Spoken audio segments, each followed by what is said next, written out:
solutions for industrial purposes. I'm a long-time entrepreneur, having previously a couple of companies, having mostly nice exits from then, and now working with some very interesting scenarios in blockchain and IoT. Hey everyone, I'm Belma Gutlić. Currently I work as a head of solutions at Chainsafe. Chainsafe is a global remote but officially Canadian company. How it all started, I guess it was like 4 years ago. Actually here, this is where we had our first office when we opened the company NodeFactory that got later this year acquired by Chainsafe.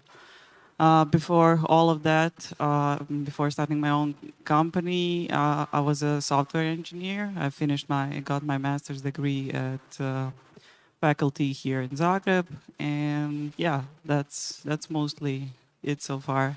Fully blockchain focused. Hi everyone, I'm Boris. Thanks for the invitation. I'm a data scientist, also an entrepreneur for the past 10 years.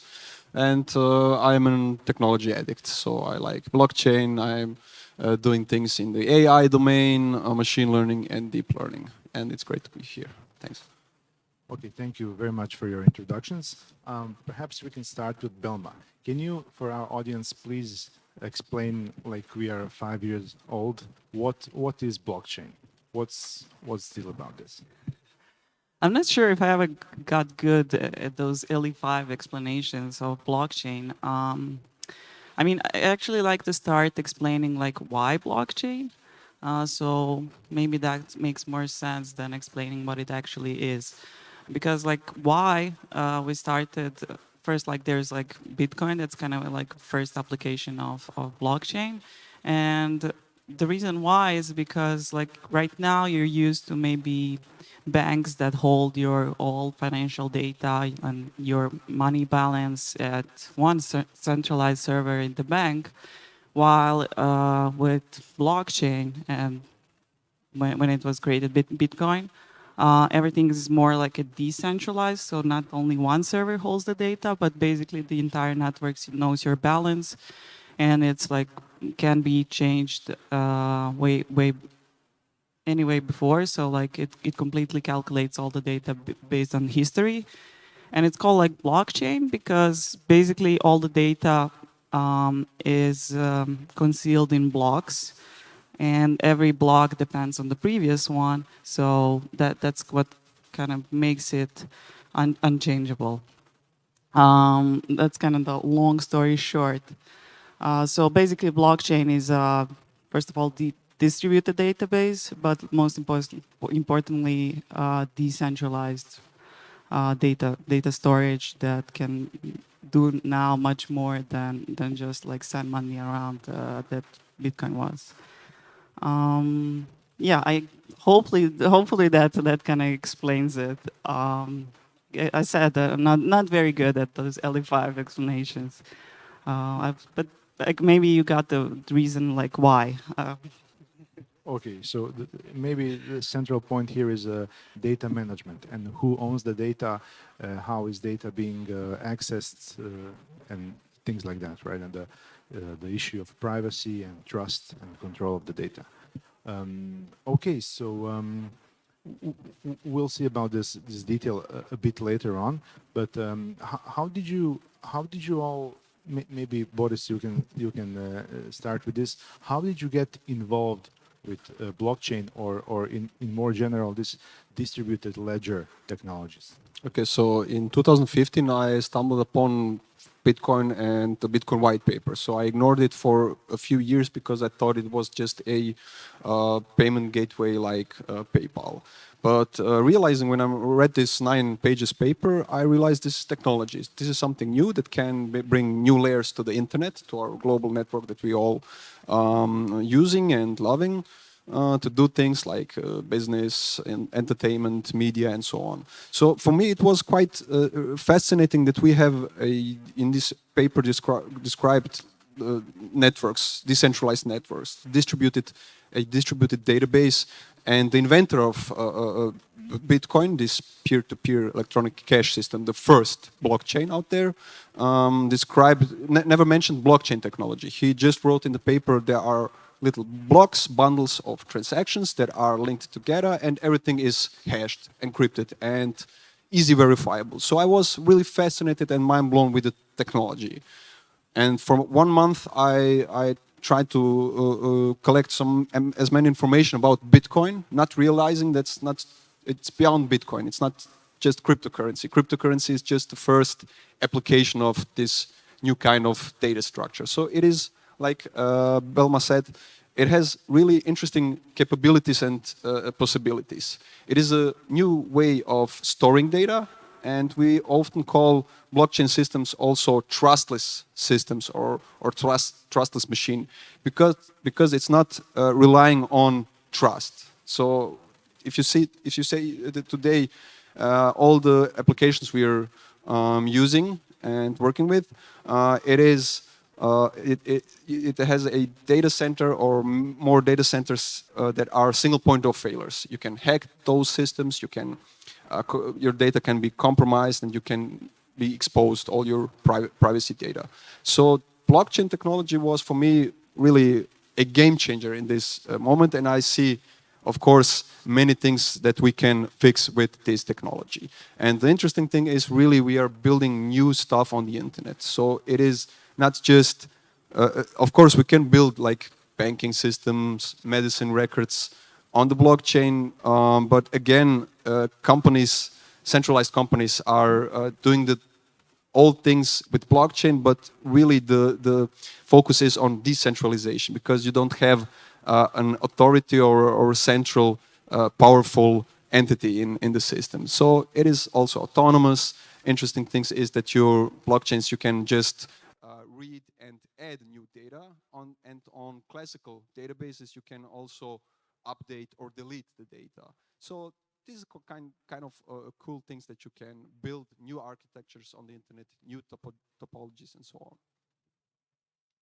Okay, great explanation. And for Vedran, I have one question for Vedran. So we see that businesses are having great benefits of this distributed data management. So what do you think are the largest benefits for businesses and healthcare, if we can talk in this direction? So can you tell us about the application in business? So like, for instance, in Suprabit, what's your... I'm getting here the hardest question, obviously. So, because the first application of blockchain was, of course, in the finance industry, in banking, and now in decentralized finance segment of the banking sector.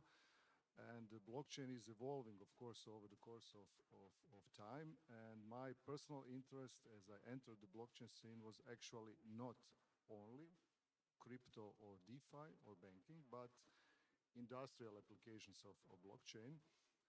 And it turns out that these industrial applications, including healthcare, including mobility sector, including automotive, including smart building management, supply chains all over the world, are much harder to implement than a pure financing applications. Why is that?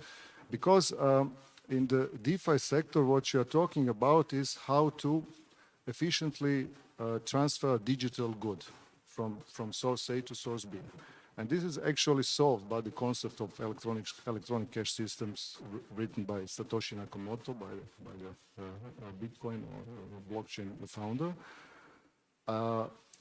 Whereas in the industrial sector, when you want to implement blockchain solution, you're not only talking about the cash, you're talking about proving that something happened along the way. In supply chain, for example, you have these goods coming, let's say, coffee coming from Latin America or Africa, being transported to Europe or United States, and then sold all over the places, Starbucks, whatever. And all along the way, when you need a blockchain solution that supports this supply chain process, what you actually need is a number of sensors, number of points on the data points during this journey that actually check that the data is delivered to this location, that the invoice has been made, that the transfer of goods has been confirmed, and so on and so forth. So what you're putting on the blockchain is not only the actual cash, but you're putting these data points that are the very essence of the supply chain management or some other industrial processes. So within the industries like healthcare, what you're putting in the healthcare solution, well, you should actually put data that relates to a concrete clinical research, I suppose, or the patient's data, or some other very interesting stuff that should be actually protected because of blockchain security features on the blockchain. Now is the question, how are you going to do this? What happens if you put a patient's data on the blockchain itself? So this is actually a very dangerous thing to do, and not so good in terms of management, because what happens when the patient's data change? So Boris already mentioned that the data is immutable. So how are you taking care of the thing that you have the data on the blockchain, then you have to update the data. You can't update it because of the blockchain's very nature. So you're not doing this like this. So you have to do it on some other way. And this other way is not easy to implement, not easy to facilitate. And that's why those solutions in other industries are not that trivial. Trivial is maybe wrong word, but maybe much more complex than the same solutions within the banking sector. Okay, so when talking about these electronic health records, for instance, I know that Estonia, I think, has made the largest progress in moving this medical public health sector towards this,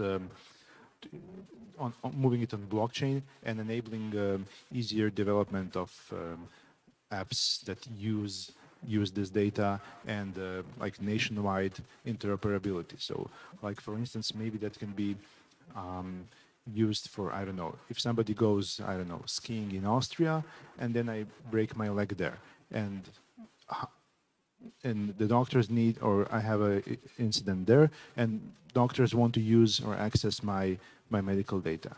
Like, how do you see this this process of me giving them my data? Is it my data? Why do maybe some hospitals will say, okay, we did this checkup, this is our data?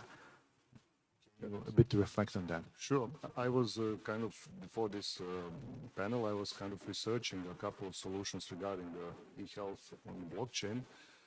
And these are very, very complex in terms that the blockchain is used there to protect the security and immutability of the files. But normally those files are not stored, the files meaning the electronic health record, are not stored on the blockchain itself, usually. I think maybe only one solution does this. Others are actually storing those encrypted files somewhere in some data centers. They are not specificating exactly, because I suppose it's also a matter of the architecture that is not kind of they do not want everybody to know how this really works, so it is kind of confidential. But what happens here is that they are using blockchain as a, let's say, data anchoring and data transfer infrastructure, where those records are hashed. So the hashes of the records, and hashes meaning cryptographic signatures of the records, of the files, are put on the blockchain. So the other party that has access to these records can prove the integrity of this electronic data record, and then know for a fact that this record is the original one, that it's not been falsified or tampered with, and they can be used for the management. So this is one way of using blockchain along the way in the health sector. This very example you mentioned doesn't exist in the world. So as far as I know, there are no two countries in the world that are basically exchanging electronic health records of their inhabitants between each other. So if you go skiing in Austria, I suppose many of you were there. I was there and I had problems. And they never ask me for my electronic health record from Croatia because they know they can't get hold of it, so they can't get it, and I could give them, but of course, first of all, I would go to the translator to translate it, and then to hand it over. So this is a very complicated process. I think it's going to be years, for me, not much more than years, within at least European Union to standardize such things as the electronic health record. Whereas it's very clear that the business and health benefits for the inhabitants of each and every country of the European Union are enormous. So for me, example, to invest money in such a solution where we could maybe accelerate the development of such a solution will be one of the maybe best investments ever. But it's very hard because of the regulators for each and every country, because of the data privacy, and what is the most sensitive information about yourself is your health record, actually. True. Belma, would you mind? Yeah, please. Maybe we can continue with additional questions, but this is like really an interesting one because we're all like sick of giving our data. Like, whole world has been much more concerned about privacy, and especially in sectors such as healthcare, where we have a lot of sensitive data. We are concerned when data breaches or hacks basically happen that steal all your like very sensitive information, like all your health history, and those things happen. So like for me, and like something that maybe the new direction has been set in, like how do we want the future to look like in cases such as accidents or in cases such as coming to pharmacy. And so like maybe pharmacists or other hospitals don't see my maybe whole health record, but just the thing they need. So for me, like how the future should look like is basically that I never give my data to any hospital, to any other service or building, but basically I own the data, and that I'm able to just give you the parts that you need to know. And how we'll get there, maybe not with the current tech, but I like where like cryptography is going, and like cryptography connected with blockchain for those proof of records is like definitely a good way to reach that point. And lately, some discoveries in cryptography, and I think there will be much more, such as like zero knowledge proofs, are very interesting. So maybe if you're interested in healthcare or privacy, you should like, and you're knowledgeable about cryptography, you should like Google zero knowledge, because it's a really interesting concept where you can prove something without revealing that data. So like in case of hashing, you need to give all your data to healthcare application, so that application can use that data to hash it and then check the signature on blockchain. But in case of zero knowledge applications, you don't need to give all of that, so they can confirm it. So basically, you can just say something, and they know, like they can check it's true, based on the whole lot of complex cryptography behind that. So basically, for the sake of example, a simple thing would be, for example, you enter the store, or you go to rent a car, and you want to prove that you are over 18 years old, but you don't want to reveal your birth date. So with the application of zero knowledge proofs, basically you can say I'm over 18, and rent-a-car company can verify that on chain. So just saying that, like a pretty interesting concepts using cryptography and blockchain are like technological advancements that might get us there in definitely a few years for this to be able to like happen. So the switch in how we share the data. Maybe we can. You want to add? Just a few sentences. Vedra mentioned we don't have frictionless systems. So the internet, every country is using the internet. So we have with blockchain a chance to build systems. Nobody's owning the system, but different health institutes from different countries can use it, can access our data, and we're in the full control of the data. So this is really powerful if you think about it. Today's systems, let's say, I guess you're all users of social media networks. So what is the product in social media networks? Can anybody tell me? Linko said, we are the product. So they are controlling our data, but we are the products. We are using their services and so on. On the blockchain, what you can do in a secure and with privacy by design in mind, you can be in fully control of your all data, medical records, financial records, and so on. So this is really powerful. And imagine now that you have an accident in Austria, you break your leg, and everyone can, through the blockchain, be involved. The hospital, your insurance company, and so on. Everything is going really autonomous, which is kind of cool, I think. So you don't have to wait that the bill will be paid. Everything is going in real time, practically. So with this, let's call it like a patient-centric system, and this automatic settlements for insurance that you mentioned. Do you think that how technologically difficult is this to implement? Like, for any of you who wants to, like, A very I would actually say that the main issue is not technology. I think, especially using the ZK snacks, using the right efficient blockchain, maybe a private or consortium-based blockchain network, and lots of other technology that is now affordable. This is doable in relatively small amount of time. However, what's small amount of time? Yeah, what's small? Yeah, kind of years. But the problem is regulatory. The problem is the fact that we are dealing with super sensitive information, and you don't have I mean, in every country you have laws that actually prohibit you to use this data as you wish to. So, for example, I was working with Pliva, now Teva, on some applications that are using clinical data.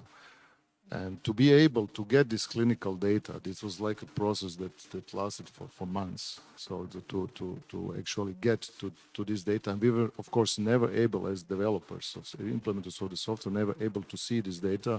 We got some anonymized data sets, which were really not good for testing, but hell, you can't get to the data because that's the law. So the health sector is highly regulated, much more than the banking sector because of that. And to standardize all the formats between various sectors here, between the countries, and don't forget the health sector is not only hospitals. The health sector is suppliers, is patients, is hospitals, is pharmacists. It's a number of different stakeholders, and everybody in this ecosystem should have some notion of patient data. So it is very complex in that respect. So many countries, let's say on the level of EU, if we come to agreement that this kind of a solution should be made for each and every country, this would be a great achievement for European countries. And I'm thinking here a decade at least to try to do such kind of solution. And then imagine worldwide. Almost impossible with the political kind of tensions and lobbies that you have all over the world. But if we achieve this within the European Union, I would be first to take part in it. Okay, so you see the legal framework that needs to be first built as a biggest obstacle to Exactly. I mean, you can see the same in the banking sector. That are actually struggling and fighting against the blockchain platforms, the cryptos, the DeFi, and it is whereas we have already completed solutions. This is working now. So imagine health sector with all these privacy problems. Okay, well, if like legal part aside, who would be, if this is to be continued or move towards this world, let's say, who would be enablers of these technologies? Who would be the first proponents, the entities that will enable development of such things? Is it private companies? Is it government companies? Is it hospitals? Who would lead this? I would say this could be almost compared to the voting right, to be honest. So imagine now, all of us have some medical records all over the country. So if you broke leg in Dalmatia, you've been in hospital in Split, I don't know, and there's definitely some notion of you. You broke a leg and there was this doctor who treated you, blah, blah, give you gifts and something. So the same you have here in Zagreb or any other place. So there is this siloed information of yourself saved. You don't know actually what's going on with this information. Does maybe somebody already backed it up and used it for their own purposes? How the hell should I know about this? I don't know anything about this. So if the solution is privacy centric, is patient centric, then we should be the first ones to kind of request our governments to accelerate the development in a way that we are finally owners of our own medical data, which I personally think is maybe along with my financial data, the most important data that I consist of. So I would say there should be some, let's say, people movement in that respect, some requests in the SABOR and also in other countries to try really to accelerate and to speed up this kind of a solution. Number one. Number two, private companies, of course, because as the health system is so complex, you have lots of suppliers. So you have big suppliers, small suppliers, you have services and so on and so forth. So they should be interested because the medical systems all over the world are very inefficient. So they have this contract dispute, they have invoicing problems, they have, I don't know, any kind of business activity that is there dealing within the medical sector is actually problematic when compared to other industry sectors. Why? Because it deals a lot with privacy and deals with state organizations, which are by the definition inefficient. So there should be also a push from the private companies and maybe from consortiums to speed up the development, to make the process more efficient, more transparent, to force the government also to take part. I don't know if you know about this developments in Croatian health sector, where we have this now electronic health record and everything, but this actually lasted for a decade. This wasn't done in a couple of months, because the problems arising from the fact that the government is giving a tender, and then there's a large suppliers, they're fighting at each other. We have a corruption, of course, there, and so on and so forth. So not to go further on in politics. This solution, which is by default not that complex, was actually implemented for a long lasting years. And now we want to blockchainize it, let's say. So who knows how this will how long this will take. So I would say definitely we are interested, private sector is interested, and I would say also people from other countries that, for example, taking vacation in Croatia and we are taking vacation somewhere else, or going for a business trip, also want to have this integration between different medical systems, because last part, it is your data, you need it when you need it, and if you're sick and you don't have the data, you can die. So there was this interesting chart you sent us about what are the medical errors. Yeah, medical errors are on the number third on the list of deaths in United States. So medical errors, unbelievable, which is also was my surprise. I can't imagine actually what happens in Croatia in that respect. Better not know.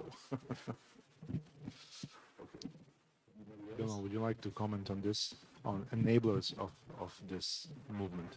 I think Vedran really covered a lot of participants there. But yeah, I would just like say most importantly, like it's us people like acknowledging that we have this right for the privacy and that we should ask questions how our data is being managed.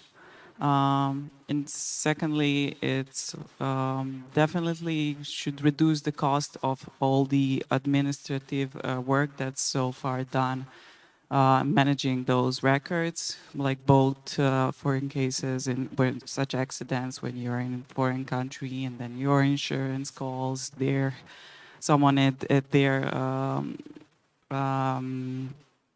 a medical building calls yours insurance, like all this work could be probably like very simplified and resolved very quickly, which reduces also the costs of people.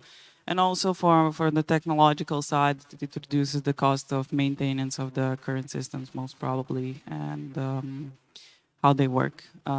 So it's the technology enables optimization in that ways. I mean, reducing cost is kind of a pretty big one when it comes to those numbers. So yeah, those two would be right. And like when it comes to data in Croatia, like I've worked with enterprise software, with our governmental companies, and it's not in a great shape. Also, in our banks, like we're being recorded, so I can't say much. But like you get pretty scared of how some things are like done in this kind of software and their databases and whatever. I can imagine, and it's really fast when you come to a hospital and you say, when was your last checkup? And they say, I say the next in the other hospital, and they say, oh yeah, we can see that. Can you go there and bring the data on the CD or something? Let's hope we can maybe solve this things first. So Boris, maybe you want to add to this something. Maybe just to mention enablers, of course, Vedran mentioned the regulation. New technology can sometimes be over-regulated. We should open speakly with all the regulators, also educate them on this new technology. In the public sector, of course, even our government is interested in blockchain technology. Working for a governmental agency, I know what is going on, and they are showing interest, and they will provide, for example, hospitals and other governmental bodies the infrastructure. But again, companies like Suprabit or Chainsafe will then be hired to implement these solutions. So I think what the good thing about blockchain technology is there are many open source systems out there, like Ethereum, where you can build, where you can educate and be prepared. Because what I believe is that we already live in a digital world. We will have autonomous systems, and they will be run on decentralized blockchain protocols. So this is a good time to start things in the blockchain space, I think, for all you young students out there who maybe think about a startup in medicine. Why not combining a blockchain solution and come with new ideas and propose them to the public sector, to the private sector, and so on. Do you have some ideas for like what first to do? I mean, we all have great ideas. So we see blockchain started with cryptocurrency. So the first obvious thing that needs to be fixed with some new technology, with some new architecture, is money and monetary system. Of course, again, this is also called skeuomorphic design. I don't know if you're familiar with skeuomorphic design. We can build systems from the past, like banking, that is for hundreds of years with us. But we can, with blockchain, really come up with new architectures. So you can, all the transactions, all the information can be on a whole different flow. You can make new things up. And this is what I'm excited about. So things like cryptocurrency, things like DeFi, like a decentralized Dropbox solution, and so on and so on. Of course, again, don't wait regulators or something to happen. You can already start today build your stuff and envision your future. Okay, so where can people who want to learn more about this, how can we popularize this blockchain technology, and how do we educate people in this both technology, but personally maybe also the way of thinking? I'm pretty sure like everyone like so far like at least heard of Bitcoin or blockchain. So yeah, it's kind of really started to be everywhere. But to like educate yourself further, there are like, okay, you have the whole internet luckily today, but there are also like local initiatives. For example, we at the Association of Blockchain and Cryptocurrency, UBIC, we organize like workshops exactly to do that, like to teach people what blockchain is, how you can use one, and how can you use it like for maybe your future project ideas as well. So there are like local initiatives I can say that we are doing it. But yeah, obviously there are a lot of online materials. Like you have YouTube today, we have courses. Like it's pretty easy to find information if you're looking for that. Maybe I could add that on the FAIR, on Faculty of Computer Science, there is a collegium called Distributed Ledger Technology. There is a Croatian name. I'm not going to say it because it's kind of funny. Which is a really good one, because lots of my employees took part on it, and it's a really very good source of knowledge about the blockchain tech. And there is this annual workshop or conference on FAIR called Around the Block, which is sponsored by Superbit, a little bit of commercial. But it's also a kind of a gathering all of the enthusiasts of the blockchain tech, where you can find lots of information. And yes, Belma mentioned UBIC, and they're really now the ecosystem, the blockchain ecosystem, the crypto ecosystem in Croatia is increasing. Lots of good people, lots of good interesting teams, not only in Zagreb but also elsewhere. So I think if you're really into it, then you'll find very fast enough information. It's really spreading now. That I was really surprised by Consume enabling Bitcoin payments.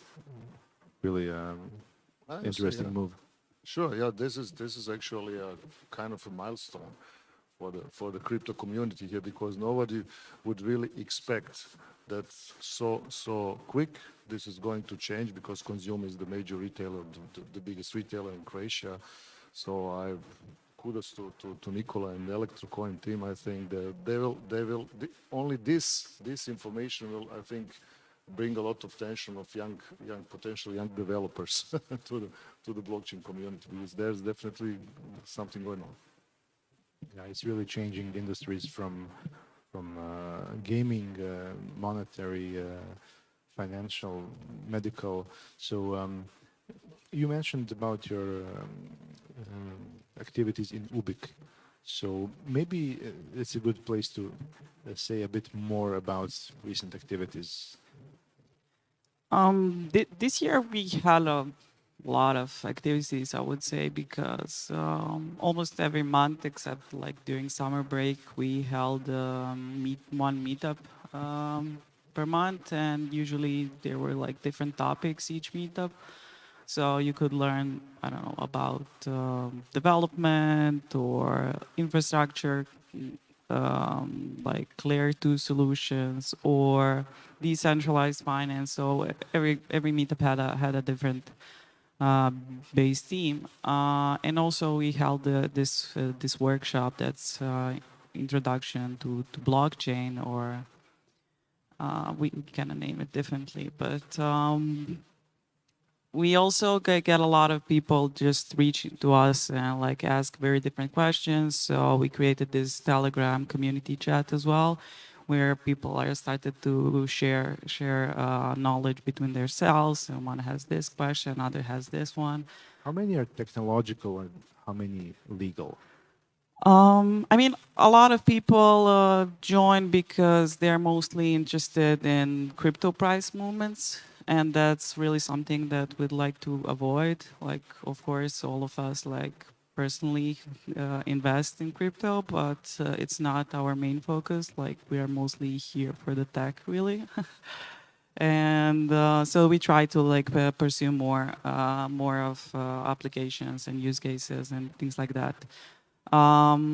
Legal, they're like, I think like we cover every kind of part of it, but mostly it's about the development, like technological interest, and people of that expertise. Maybe you have better overview. How many startups are involved with this? What would you say? Uh, Relatively a few dozen. I mean, in Croatia, Yes. I mean, I guess I could count using my left hand only. On blockchain in Croatia, I would not say even like 5, 6, 7, maybe. And okay, plus okay, yeah, you can take Sorry. I was spurs saying, the I discussion know what here. you mean. So if it's really only blockchain focused, then it's a really couple of them. But for example, Suprabit is not a company that does only blockchain. So we have a kind of a couple of developers that deal with blockchain solution, but we are doing lots of other stuff. So I would say in that respect, they are a little bit more. I would say. Yeah, for sure. I mean, we have it I mean, Ubik more there are some company members, but I don't like. There are some large companies that I know of that have tried to do something with blockchain tech. So maybe it's not their core business, but we count them definitely as companies that did something. So I would say, yeah, several dozens in that respect. I mean, I'm like when I tried to answer the question, I was like mostly focused on startups and products specifically that have blockchain as our primary focus, like DeFi apps and things like that.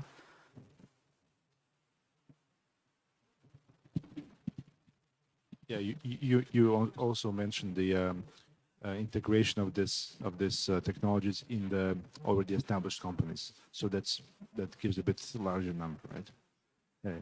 So what is No, I would just counted also the projects like, I don't know, Remark is from Croatia, Gepek from Split, they are doing something with package delivery on blockchain, something like that. So I just counted also the projects. But yeah, the custom development companies that are doing just blockchain, NodeFactory, now Chainsafe.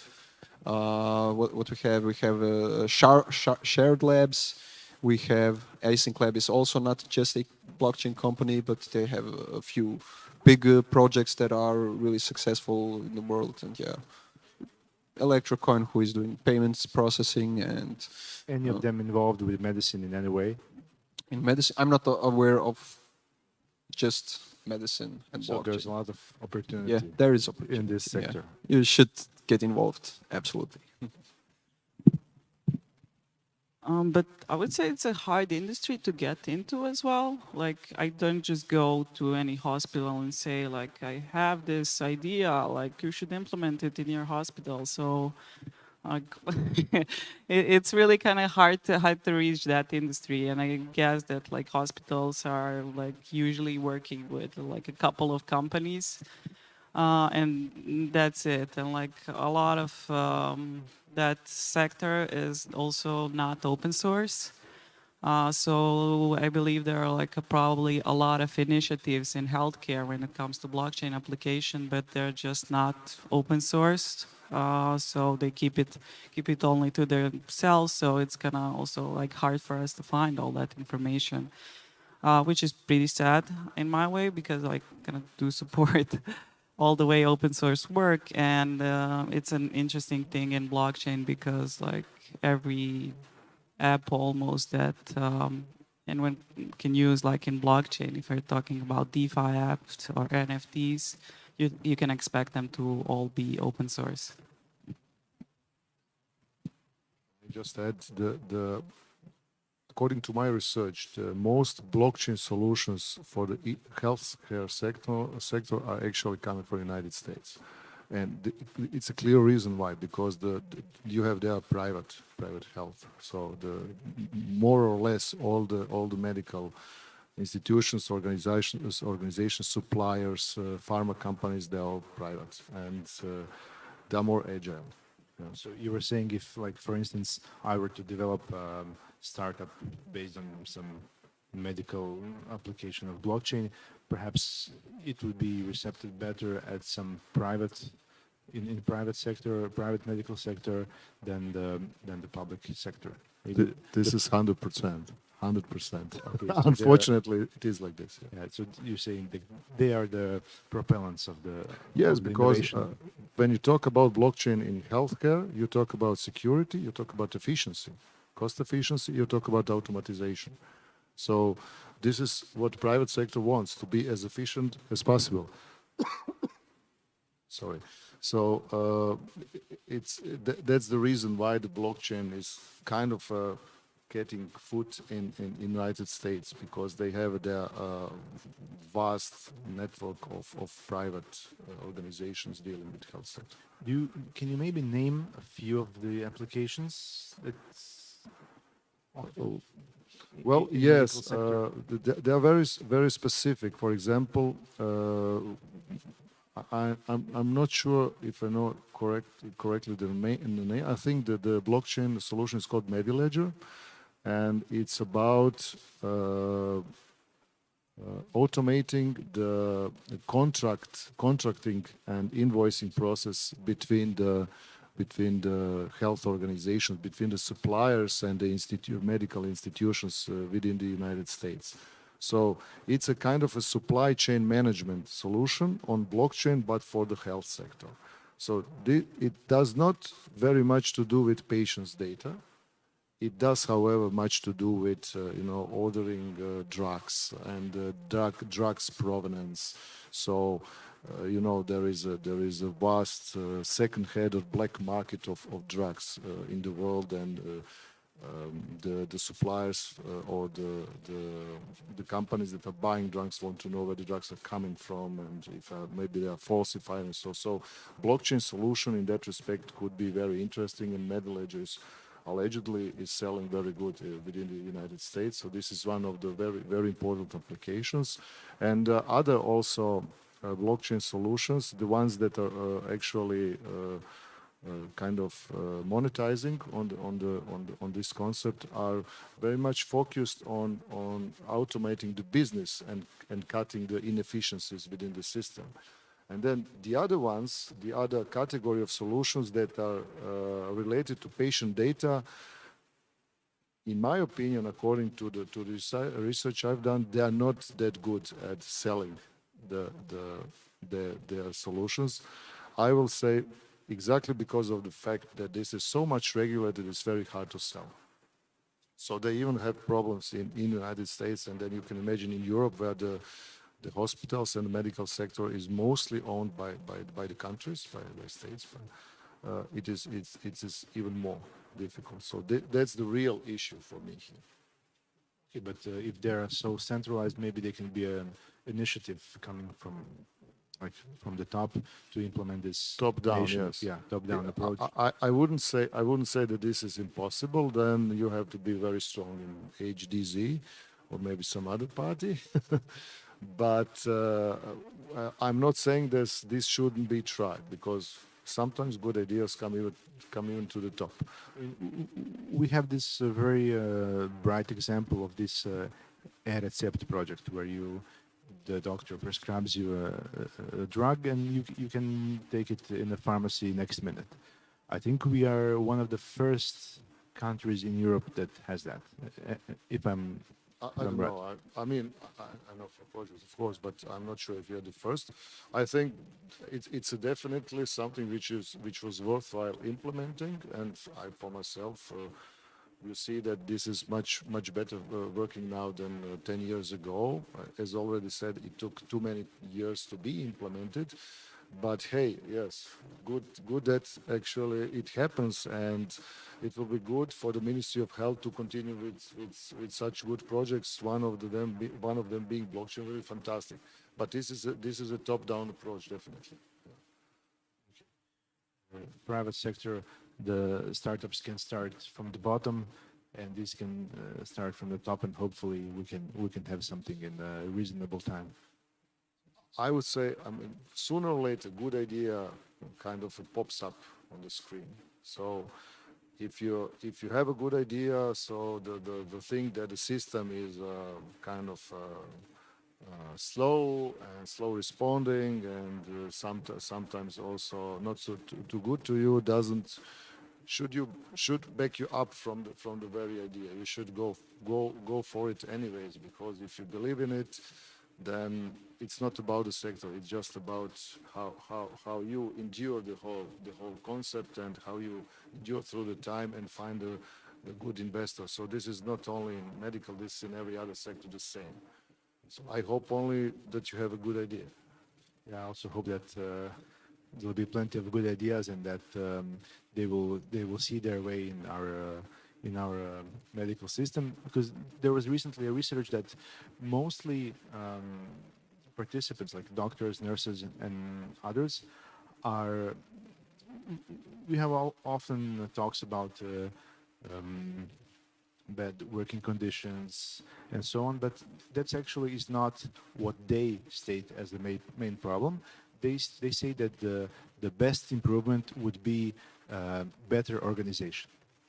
That we have mostly enough of everything, like the system is so more or less covered, but with better optimization and usage of the available resources and stuff, which like that's the main thing. So let's hope this helps the whole system, right? I mean, exactly, this is kind of a part of the solution that could include a blockchain, because yeah, as already said, automation and cutting inefficiencies, this is one of the main reasons why would blockchain be implemented in any such industry, not only in medical, in health sector. So we are talking about all these benefits. Are there any potential drawbacks or some negative sides of implementation of blockchain? Belma, you're nodding head. Can you maybe take this one? I mean, when it comes to like implementation itself, like, yeah, it can be a bad design as well, or I mean, I guess all starts from like bad design. Like even blockchains today that we have, they're not all of them like are good enough. They're not all of them great. Some of them have disadvantages. Some of them like have more validators or miners on the network, however you want to call them, that basically they can do whatever they want with the network. Like it's this 51% attack is it's common in the blockchain space, because it basically means if you own more than 50% of the network, that basically all this immutability, transparency, integrity stuff all goes away, more or less, because you basically now have a flawed system that someone influences the transactions. So in designing blockchain networks, especially in designing a public network, like you need to make sure that you have enough of participants, enough of validators, so they don't collude together. So that's why we have all this game theory design on how not to reach that. And like when it comes to like smaller networks, as all like private blockchains, it's also a matter of design and things that can come up there. Yeah, that's kind of a more of a technological sense. From the other perspective, it could be maybe if this application makes sense, even though it has blockchain in it, like can user do something in the real world that's not necessarily connected directly on the blockchain? Maybe the application is not the application. the way how things work are like mostly in real life, and sometimes people can affect what they write on blockchain. So maybe something really happens in real life, but the person that types it in the blockchain in the system is completely something else. So you can like have a lot of user impact. So what sense does a blockchain have in some use cases when you're connecting like a real world example? I mean, this can be like in supply chains, maybe like if a company like lies where they get the package from or things like that.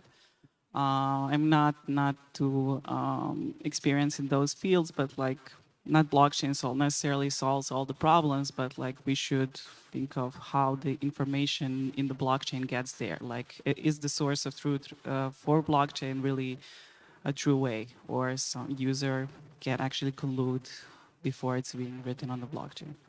Can get rid of the human in the loop, huh? Yeah, the human, and that's a point. Yeah, we should also think about the end user.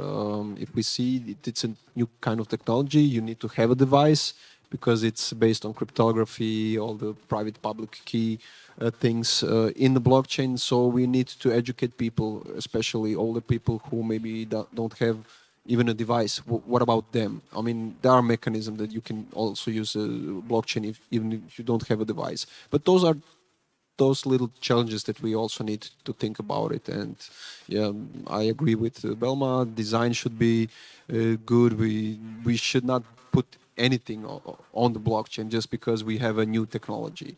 Really, where trust can be compromised, where you need do some transaction peer-to-peer, but don't need an entity. Such systems need blockchain, but we don't need to do everything on the blockchain just because we have a new data structure out there. No need to over-engineer things. You wanted to say? Yeah, maybe just to add that in a real world scenarios, especially in industries, the blockchain is actually one block of within the architecture that suits its purpose. So it's not that everything's spinning around the blockchain solution. So usually in an enterprise application, let's say in supply chain management, you still have databases, mobile apps, you have cloud solutions. But then one of the building blocks of this architecture is a blockchain that has very specific purpose for immutably recording some data that was gathered along the way. And what very good point of Belma is, if there is a garbage in, then there is a garbage out within the blockchain. Blockchain is not going to make the data better. So you have to take care of what kind of data are you storing on the blockchain anyways. Okay, well, thank you for your questions. And just to sum it up with, when do you see this? I already asked Redwan, but you two, do you see what's the time frame? When do you see such technologies, not necessarily distributed ledger technologies, are coming in our medical sector? Okay, now like the first part of the question was hard enough, and then you say in the medical sector, like. Let's revolve around this. No, just kidding. Yeah, I mean, like with the solutions, like currently being in research phase, it's really hard to say. Okay, we have some technological challenges, obviously, to make everything work, but also, like more importantly, it's the organizational structure. It's where we need to tap every layer of it. So I think at least like 10 years is even optimistic guess. Like it's, I mean, but like we for the last like few years, like we've seen a lot of changes in digitalization of things and things like that. So we have a feeling that like things are moving really quickly, but that's not the case. Like we have internet for how many years? 14 now, and like now this year or last year we have the e-recept and things like that. So yeah, I think things are moving slow. So yeah, okay, if I have to say like 10 years, okay, but basically we're here just gambling with the numbers. But yeah, I think definitely a better system can be. There's a technology now that can potentially enable it, and we are pursuing it, and eventually it will happen. Predicting. So I'm a data scientist. I have to. There is no big data, so I cannot predict anything. But I will agree with Belma. Maybe in a decade or so, we will use systems like we described here. But most of the people will not even know that it's maybe blockchain. They will use just a, I don't know, fancy, user-friendly, user-centric interface to connect when they go to the hospital or to share their medical records in a secure way. So I think it will be happen really like silent, and with the most people, just like today, uh, people don't know much about internet protocols like HTTP, TCP/IP. Those are the backbone protocols of our internet web pages and web applications, but most people are not interested. They just see it's working fine, and I think we will see the same with blockchain systems and networks. So maybe a decade from now. All right. Thank you for your answers, both of you. I do want to climb up a notch regarding the optimism here. So and state that what happened now with COVID, for example, is very interesting. For example, we all know for the COVID passport, which is basically a project that was implemented all over the Europe in a very quick time, because it was a necessity, and they quickly came to the terms how people are going to travel and to prove that they are vaccinated or whatever. And I think if there's going to be lots of inefficiencies within the medical sector ongoing that are so bad for the business and for the people, that the countries are going to come to some terms and maybe speed up the development. And maybe then the blockchain would be a very interesting, viable solution, as the COVID passport is now. Who knows? Yeah. Well, okay. Thank you all for your questions. Maybe you would like to add something that's not been touched upon today. And I'm sure some people from the audience will have questions. So do we have another microphone, or I can just give you this one? Adi.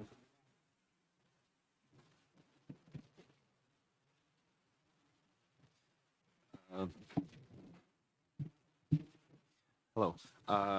At the beginning of this panel, you mentioned that medical data is, one of the most important data that you have, and that a user should have some sort of control concerning it.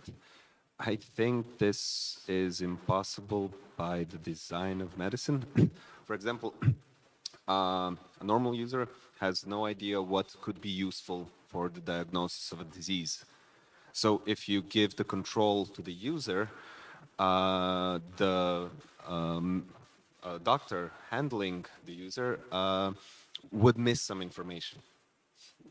For example, for a lot of diagnostics, you need to see like the whole history for you to find out what stands out, for you to think of some diagnostic tools to apply.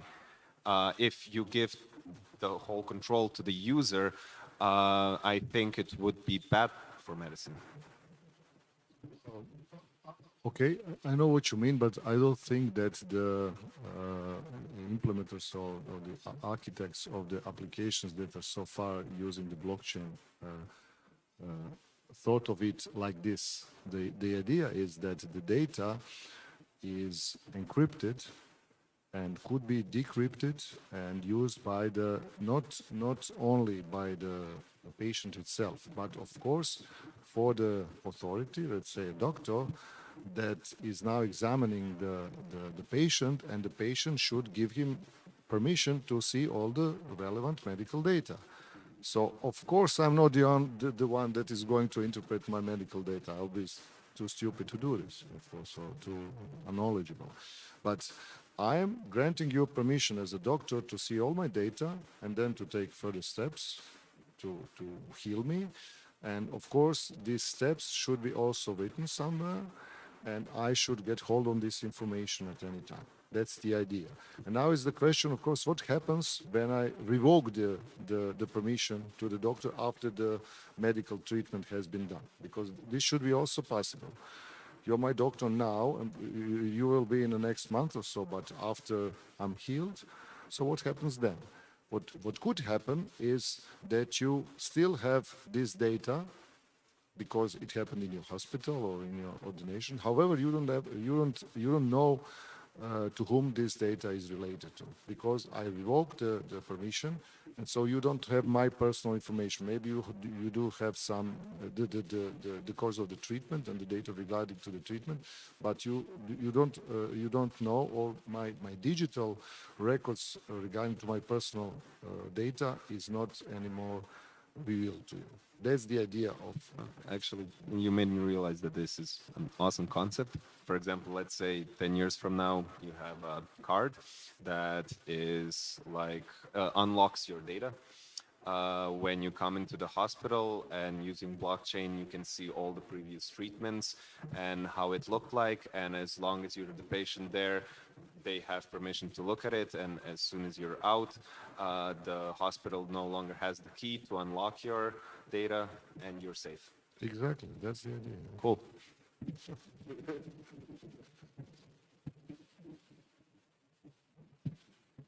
I mean, I would just not like, I would just like add that it's not necessarily like how the implementation works, but definitely the point is that at any point you authorize who gets your data, and at any point you know like where your data is, even if it needs to be stored by the doctor or not. Like, it really depends on the use cases and occasions.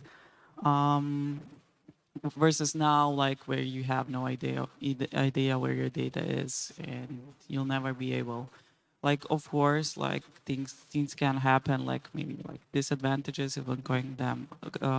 We talked about the designs of the systems. Like, okay, doctor can print it and copy it and can store it or whatever, but in the end, like avoiding or misusing the system, it's basically illegal. So like the defaults around not using the system the right way, I also like discarded. So it should be like a safe system if everyone is being legal. I see a potential disbenefit to this. What if they find you in a coma? Okay, I mean, like, okay, but this is like a good question. Yeah, like if we are approaching this like from a research perspective, this is a really good question, which you can solve this by, okay, with this technology, I can also let Boris give someone else my data.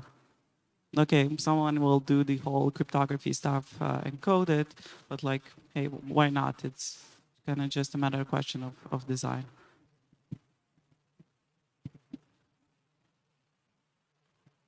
Let's go just quick back to cryptocurrency. So I assume some of you are guys even have own cryptocurrency. Please raise your hands if you have someone. I must disappoint you. Those cryptocurrencies, this little coin, is not in your mobile phone, is not on your application. It's always online on the blockchain. Just like the medical records. They will imagine that we have for our whole planet, a global medical records store that you can use. It doesn't matter in which country you are. It doesn't matter which spider bites you and hurts like hell. You can have it doesn't matter, is it a wrist, a device, whatever. You can unlock the data. The doctors and the medical professional specialists can see all of you, allergies, everything that all your history. So I think this is really powerful. And again, what we're doing here is really doing things automatically and frictionless. This is of course a capability and a powerful way of storing medical records. Any other questions from the public? If I may add an answer to you, Dinko, regarding your coma question.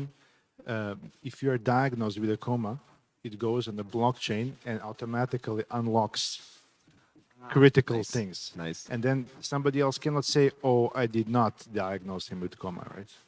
So that's And one then thing. if you misdiagnose me with a coma, you face Exactly. legal repercussions. Right, because everybody will know that. And the thing with the privacy of your data, in the light of this digital innovation, and tomorrow we will have presentation of this one of the digital innovation hubs in Croatia. They're being developed at the European level. So what if like somebody asks you, would you like to sell your data or part of it, and it will be anonymized? So do you want to participate in a study? Let's say somebody is interested in your age or some habits or something else that's being recorded in your health record. Would you allow the system to access your data anonymously and give part of it for, let's say, 10 kuna? So this will also facilitate conducting of studies, let's say. I mean, for starters, if you have a global database, like SANS would be torpedoed. Exactly. So I just wanted to add this perspective on the thing. Next question.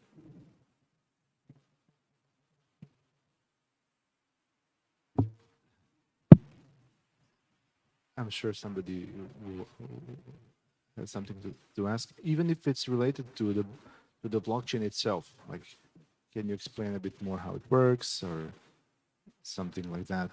Just feel free to ask. Right?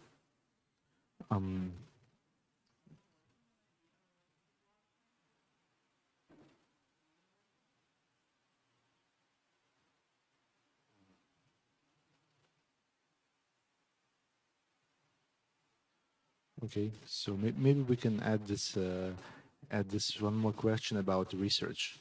How can we? What do you think? How can we somehow secure our data in research? How can we prove its origins, or that I first published something, or keep track of this development of and usage of the data? Yeah. First of all, this is a very interesting question because it raises two questions. One is what kind of a data you actually need for research. Basically, for research, I suppose you need as much data as possible, all kinds of data. You would even want to know my name, because it does. If you know exactly who I am, then the data will be more accurate. So there should be a fine grading of, let's say, what kind of data versus privacy, as a first question. The second one is exactly the thing of data monetization. As if I'm owner of my data and you want me to use my data for clinical researches, then yeah, okay, I'll say, well, for the better good, maybe I should give away my data because this is right to do for our children and for the experiments and for the whole mankind. Or I could be, of course, selfish and say I want some money because I think I'm very interesting medicine phenomenon. I have a number of diseases and whatsoever. So maybe I should monetize on it. And this is the question that everybody should ask themselves, of course. So there are already lots of clinical researches, and as already said, I was kind of a part in one little segment of them.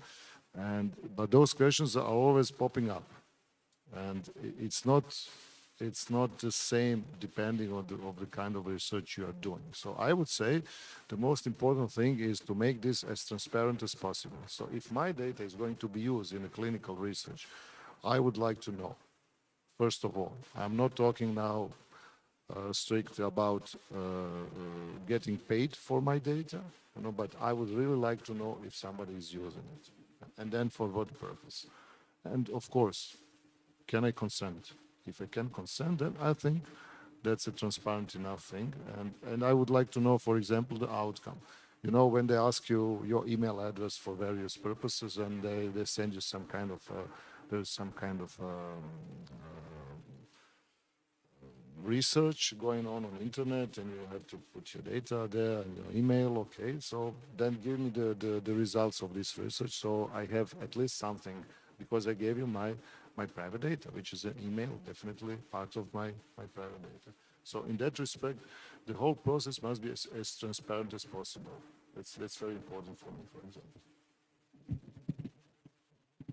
Or I think a great part here would play zero knowledge protocols, that somebody can like test your data without revealing what exactly is there, and what's your name or personal identification number, or something else, right? Yeah.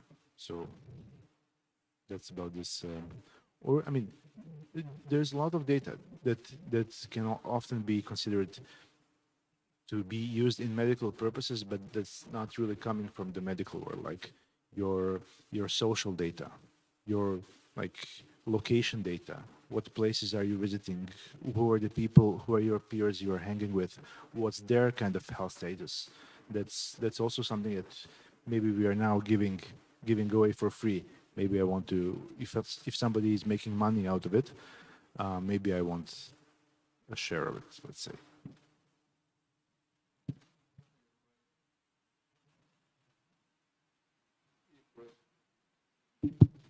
Now, test again. You're correct. The data that is really interesting is not just our name and our domestic data, but the things we're doing. For instance, Fitbit devices like that can also measure, generate data that we can then analyze and predict things. I saw an interesting thing where you can predict Alzheimer of the movement, where I think the gyroscope or something is tracking how you walk, and that there is a correlation with Alzheimer disease and stuff like that. Again, blockchain, the good characteristics of blockchain is, of course, it's availability, integrity of data, security of data, and of course, doing privacy better, because blockchain has privacy by design in mind. Interesting things to mention one more time: regulatory and regulation, GDPR. You are all familiar with GDPR and the data protection regulation thing that is going on since 2018. It was prepared in 1995. The first draft for data protection was over 25 years ago. And now we have a blockchain, a database that is not deleting things. So GDPR is not, let's say, compatible still with blockchain. So we would need to consider also in future, in the next GDPR version, what about blockchains? Of course, you can lose your, for instance, this private key, which is the part where you are proving to everyone that is your data or your cryptocurrency or your medical records and so on. So also keep in mind that again, regulation is always behind new technologies like blockchain. It's good that you mentioned these wearables. They collect tremendous amounts of data about ourselves, and this thing with Alzheimer's, yeah. Like for instance, I would like that there is a system that can send early warning signals for that, but I wouldn't maybe like that insurance company or my employees knows about it. So that's about data control, right? If the insurance company gives you incentive, so you pay less. So there is an interesting case in Germany. There was this telecom company that was offering to each and every customer of theirs a way of paying less And the way was, if you want to sell your data to a marketing agency, and they said exactly for what purposes, for direct marketing, then you're going to the subscriptions that you have with us now on internet TV are going down by 50%. And more than 80% of people approved it. So they were actually selling their data to marketing companies for money.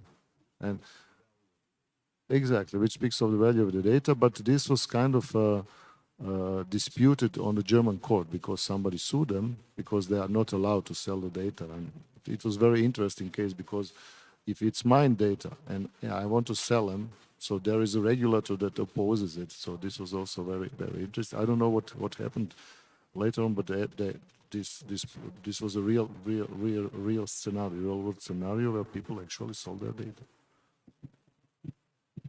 And then we come back to these regulators. Yeah. Okay, are there many questions from online? No. All right. Okay, some questions here.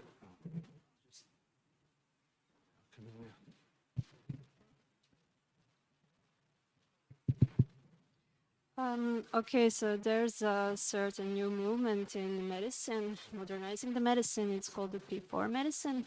It encompasses, for example, personalized medicine, which presents the need for, in order to have a personalized treatment and to be treated efficiently for cancer due to genomic mutations that are specific to some persons. There's a need to sequence the genome, and there's a platform needed for this huge amount of data. And the ethics arises if all people actually sequence their genome. It will be available at some point to insurance agencies or to hospitals. And how to regulate all this, because some persons, even if they're just born, they will have something that connects them to some certainty that they are going to need more amount of money during their life because they are going to have some certain conditions, for example, any genomic disease. And how to ensure the ethics of not raising higher payments from insurance, requiring higher payments from insurance agencies if they don't want their data shared, and they will need the insurance. If I put this all in some sense.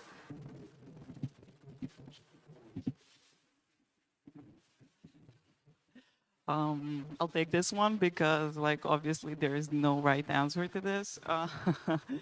So I can take a swing at this. For me, it's not a sense of either technological question or a design question. It's more of where someone else, like government, comes in, because that's the world that we are living in. So it's a regulated matter.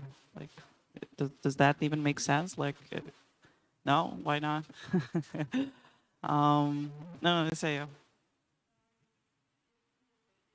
I mean, in this case, it should be like a formal entity that, or government that should decide on this one. It's a very, very complex question because what happens is 100 years ago, or 20 years ago, maybe 30 years ago, this is not an issue because you will not sequence the genome of every man and woman or child in the world because you don't have the technology, no knowledge for that, so we don't have any problem. Now suddenly, you have the technology and medicine going so fast forward that you can get the data which is vital for a human being. And in these 20 years, actually, the human beings haven't changed that much. So we are, in that respect, much slower in thinking than the technology itself. And now, some poor guy that shouldn't be, maybe he's not illiterate, but let's say he doesn't have that big social status, should decide are she or he is going to give this data, which he actually doesn't know anything about, to let's say, insurer or to some medicine organization, and how can he even reach this decision? Because maybe 10 or 20 years afterwards, the insurance company, because he now find employment somewhere, has to be insured against anything. And the insurance company comes, okay, you know, we know actually of your genome, and we see that you have a serial disease, and you're going to die maybe in 20 years, and we don't want to get you insured. So he leaves his job because he can't be insured. So this is so much of a complex question of ethics and technology that protects the basic human rights to be treated and to be exactly. The question is, should he even know? Because how can he even handle this information? I mean, of course, the obvious question, obvious answer would be, yeah, we should get educated the whole mankind. This is not working like this, and that's actually the whole problem. The technology and the I'm talking too much. No, it's good. Are going so fast forward that actually majority mankind is not. That's, in my opinion, that's the problem. Okay, thank you. Maybe it all comes down to what society, the question of ethics, or we will shape that.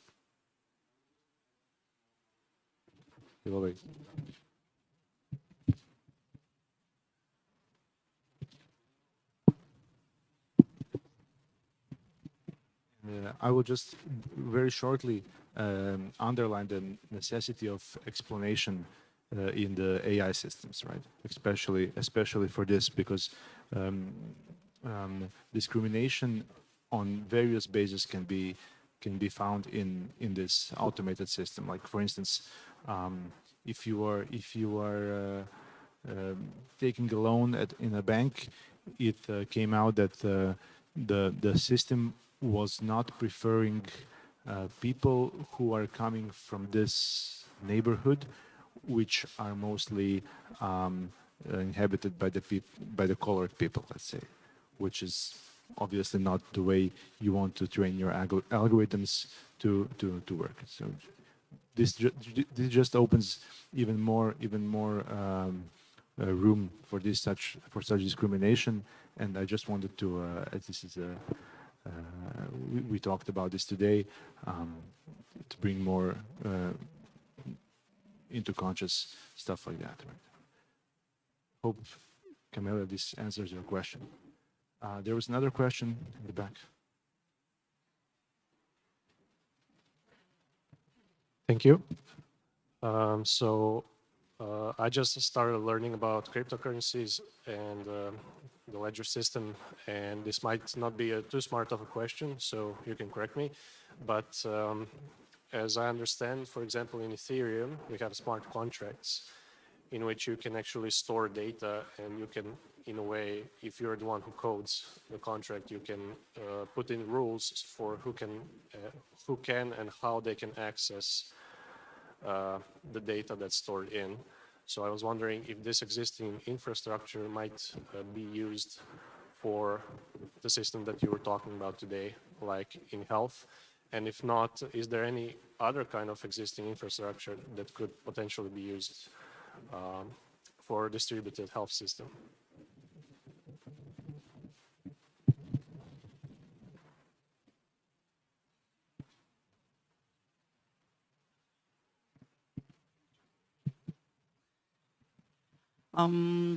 Just to make one thing clear, and that's like blockchain doesn't ensure you any kind of encryption, let's say. That's like in blockchain, you basically like it has certain rules, but mostly you like write data on it. So in this like example, and the way that you were saying is like smart contracts authorize you to like read something. It's not really like that, because basically you have to do the whole encryption part before, and the whole making it ready for the authorization before you write it on a blockchain. So on blockchain, anyone can read it because it is transparent. So to ensure the authorization, you have to do the encryption first. And that's kind of the bigger question is how do you do it? Because there's like no one way to do it. And sorry, like your last point of the question was to which specific example?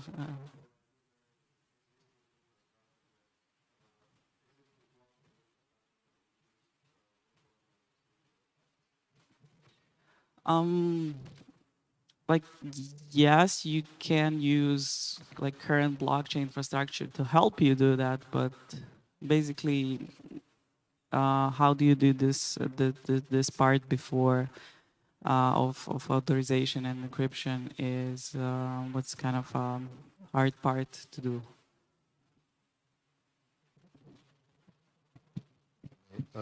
So the problem with Ethereum is, of course, it's immutable.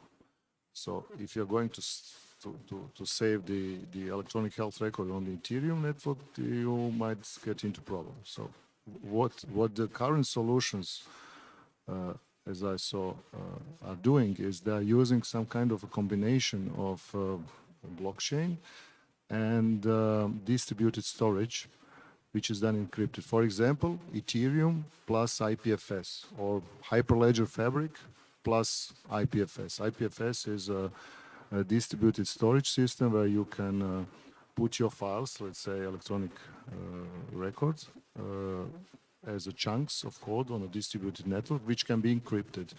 And this file also has a hash, and this hash can be put then on Ethereum or on the Hyperledger Fabric. So this is kind of one way that could be done, but it very much depends on the architect of the solution. So, but as far as I know, nobody puts the actual data on the blockchain.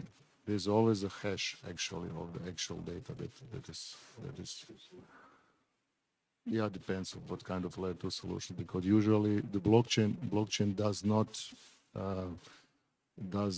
take blobs, does not take very big data as a part of it could take, but it's not, let's say, it's not efficient. So you should find some other tech that supports this.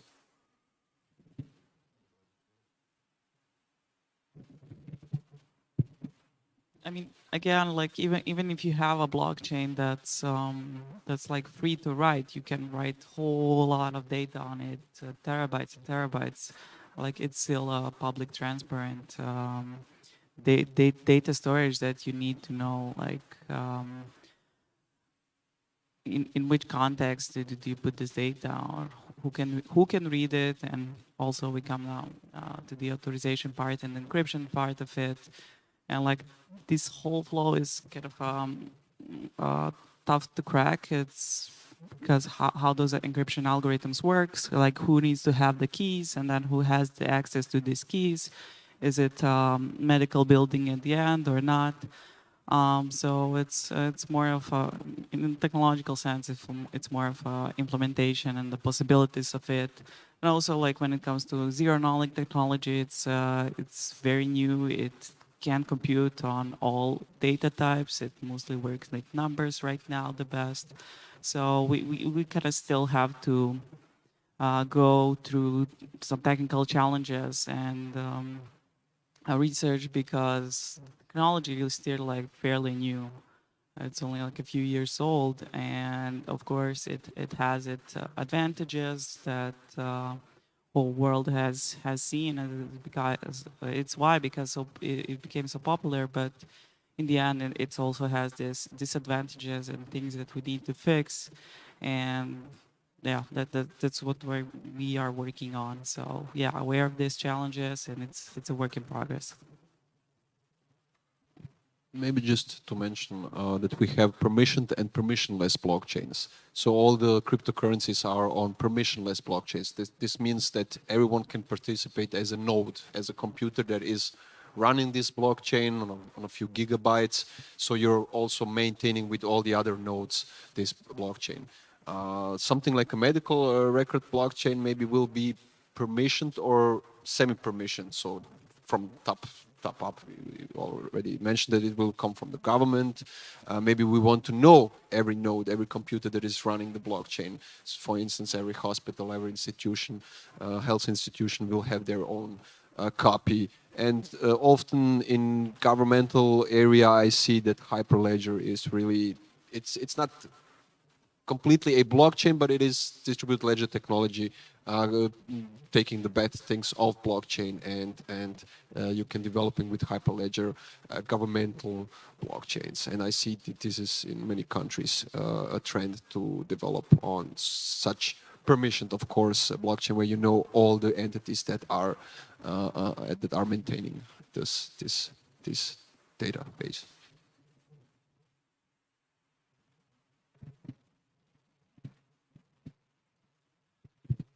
Okay, do we have another question from the audience, or from the panel? Well, if not, I would like to thank you all for your questions, and especially to our guests for participating. But let's give them applause for the.